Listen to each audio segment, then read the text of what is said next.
ডাকসুর যে বর্তমান গঠনতন্ত্র আপনারা জানেন ২ দফায় সংশোধিত হয়ে বর্তমান অবস্থায় এসেছে। ১৯৯৮ সালের গঠনতন্ত্র ছিল এবং পরবর্তীতে ২০১৯ সালে পতিত স্বৈরাচার আ এ সরকারের সময়ে যে নির্বাচন হয়েছিল সেই নির্বাচনের মাধ্যমে সেই নির্বাচনের সময় আরেকটি সংশোধনী নিয়ে আসা হয় এবং এই দুই সংশোধনীর পরে বর্তমান যেই গঠনতন্ত্র রয়েছে সেই গঠনতন্ত্রটি এখনো ফাংশন করছে।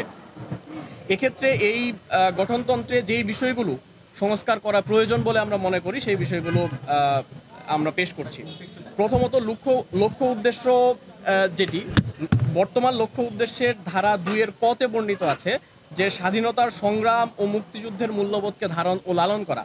আমরা এক্ষেত্রে মনে করি যে স্বাধীনতা যুদ্ধ বাংলাদেশের ইতিহাসের সবচেয়ে বড় একটা ইভেন্ট এবং সবচেয়ে মেমোরেবল ইভেন্ট, যার মাধ্যমে আমরা আমাদের স্বাধীন বাংলাদেশকে পেয়েছি। কিন্তু একই সাথে সকল গণতান্ত্রিক আন্দোলনকে এই জায়গায় অ্যাড্রেস করতে বর্তমান গঠনতন্ত্র ব্যর্থ হয়েছে। ফলে আমরা মনে করি ধারাটি নিম্নরূপ হওয়া প্রয়োজন।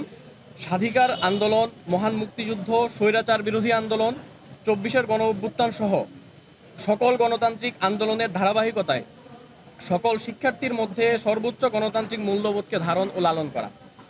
এর পরবর্তীতে আমরা মনে করি যে ডাকসুর গঠনতন্ত্রের লক্ষ্য উদ্দেশ্যের সাথে আরও ২টি ধারা যোগ করা যেতে পারে। প্রথমটি হচ্ছে ধর্ম, বর্ণ, গোত্র, লিঙ্গ, রাজনৈতিক বিশ্বাস ও মতাদর্শ নির্বিশেষে সকল শিক্ষার্থীর সর্বোচ্চ স্বার্থ রক্ষা ও অধিকার আদায়ের মূল কেন্দ্রবিন্দু হিসেবে কাজ করা।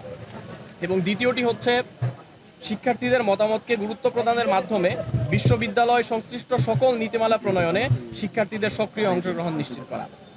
প্রিয় উপস্থিতি, ডাকসুর যে কার্যাবলী বর্ণিত রয়েছে, ডাকসুর কার্যাবলীতে শুধুমাত্র সামাজিক এবং সাংস্কৃতিক কার্যক্রমের দিকে বেশি জোর দেওয়া হয়েছে। আমরা মনে করি এর সাথে আরও কয়েকটি কার্যক্রম যুক্ত করা প্রয়োজন। সেগুলো হচ্ছে, প্রথমটি হচ্ছে বিশ্ববিদ্যালয়ের একাডেমিক কার্যক্রম ও শিক্ষার্থীদের জীবনযাত্রার মান উন্নয়নের লক্ষ্যে বিভিন্ন অনুষ্ঠান আয়োজন, প্রকল্প গ্রহণ এবং সেটির বাস্তবায়ন করা। দ্বিতীয়টি হচ্ছে বিশ্ববিদ্যালয়ের বিভিন্ন কার্যক্রম পরিচালনা পর্ষদ বিদ্যমান প্রকল্প ও কার্যক্রমে শিক্ষার্থীদের অংশগ্রহণের জন্য যৌক্তিক পদ সৃষ্টি করা এবং শিক্ষার্থীদের পদায়ন করা।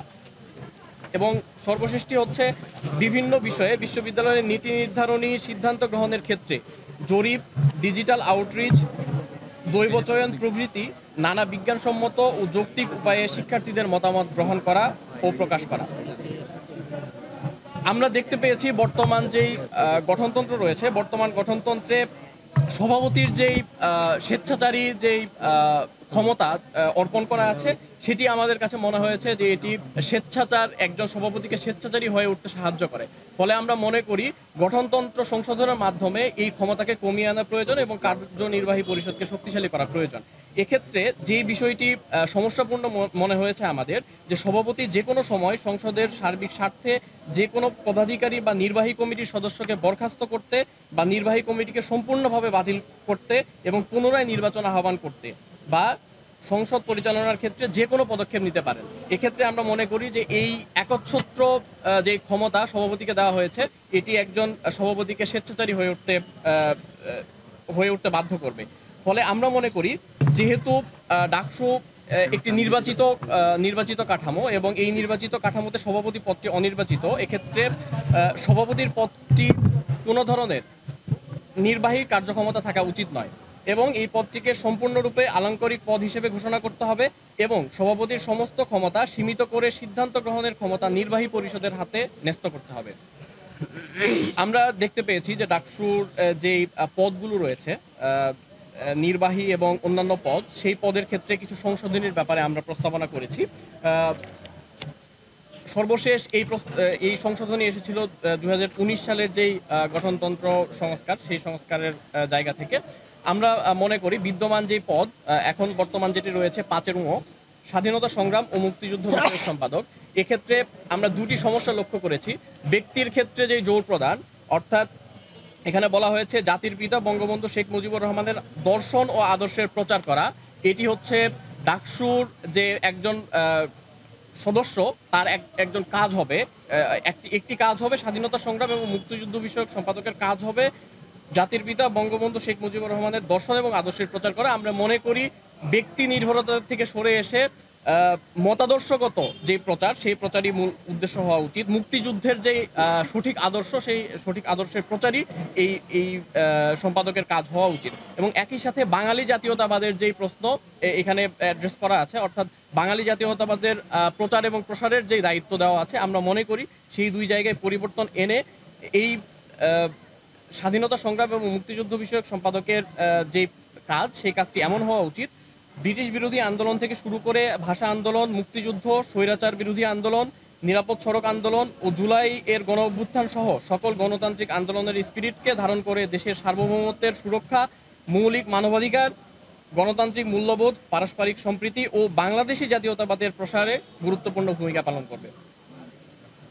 এছাড়া বিদ্যমান পদ 5-6 বলা আছে কমন রুম এবং ক্যাফেটেরিয়া বিষয়ক সম্পাদক। এক্ষেত্রে কাজের ক্ষেত্রে বলা আছে যে কমন রুম এবং ক্যাফেটেরিয়া বিষয়ক সম্পাদক ইনডোর গেমস এবং ইনডোর গেমস রুমের তত্ত্বাবধান করবেন এবং এটি বাস্তবায়নের ক্ষেত্রে কাজ করবেন। এক্ষেত্রে আমরা মনে করি যে দুইটি স্বতন্ত্র পদ সৃষ্টি করা যেতে পারে, পাঠাগার, পাঠকক্ষ এবং কমন রুম বিষয়ক সম্পাদক। যেহেতু প্রতিটি হলে এবং বিভিন্ন ফ্যাকাল্টিতে পাঠাগার এবং পাঠকক্ষের ব্যবস্থা আছে, সুতরাং এই বিষয়টির দিকে নজর রাখার জন্য পাঠাগার, পাঠকক্ষ এবং কমন রুম বিষয়ক সম্পাদকের প্রয়োজন আছে।